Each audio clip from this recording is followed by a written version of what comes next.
যুদ্ধ শুরু করেছে যুক্তরাষ্ট্র আর শেষ করবে ইরান।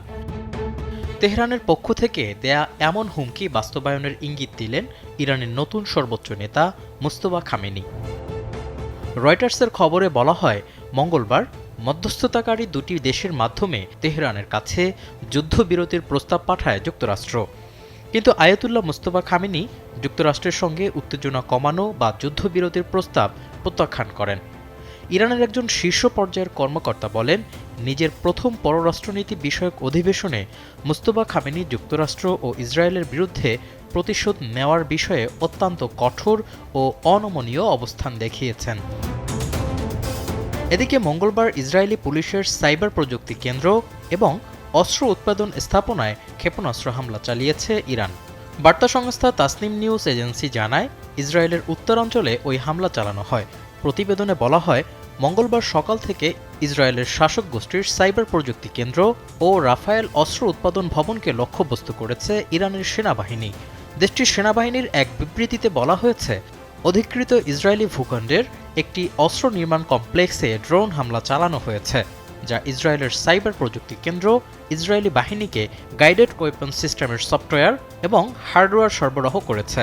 এছাড়া ইরানের জনবহুল কেন্দ্রের সন্ত্রাসী হামলার উদ্দেশ্যে কৃত্রিম বুদ্ধিমত্তা ভিত্তিক আধুনিক প্রযুক্তি ও সরঞ্জামও সরবরাহ করছে।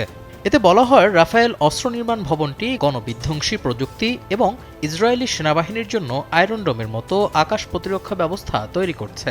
পাশাপাশি এটি ইসরায়েলি ড্রোনের কেন্দ্রগুলোকেও সুসজ্জিত করেছে, যা ইরান তার সামরিক শক্তির মাধ্যমে ধ্বংস করেছে।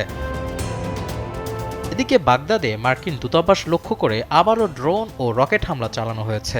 বার্তা সংস্থা এএফপির বরাতে বিবিসি জানিয়েছে, 3টি ড্রোন এবং 4টি রকেট দিয়ে দূতাবাসে হামলা চালায়, যার মধ্যে অন্তত একটি ড্রোন দূতাবাসের ভেতরে আশ্রে পড়ে।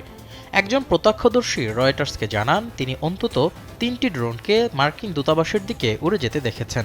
এর মধ্যে 2টি ড্রোনকে গুলি করে ভূপতিত করা হলেও তৃতীয়টি দূতাবাসের প্রাঙ্গণের ভেতরে আঘাত হানে।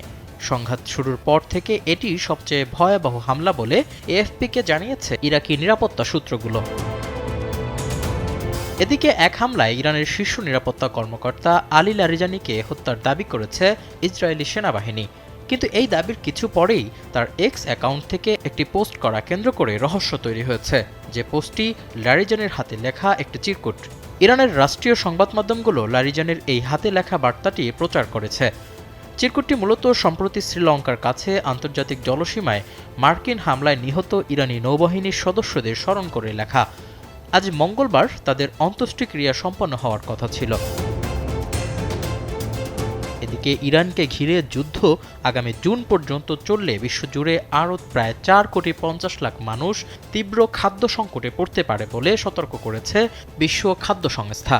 মঙ্গলবার প্রকাশিত সংস্থাটির বিশ্লেষণে বলা হয়, 28 ফেব্রুয়ারি শুরু হওয়া যুক্তরাষ্ট্র ইসরায়েলের হামলার কারণে গুরুত্বপূর্ণ মানবিক সহায়তা সরবরাহের পথগুলো ব্যাহত হয়েছে। ফলে বিশ্বের বিভিন্ন সংকটাপন্ন অঞ্চলে জরুরি খাদ্য সহায়তা পৌঁছাতে দেরি হচ্ছে।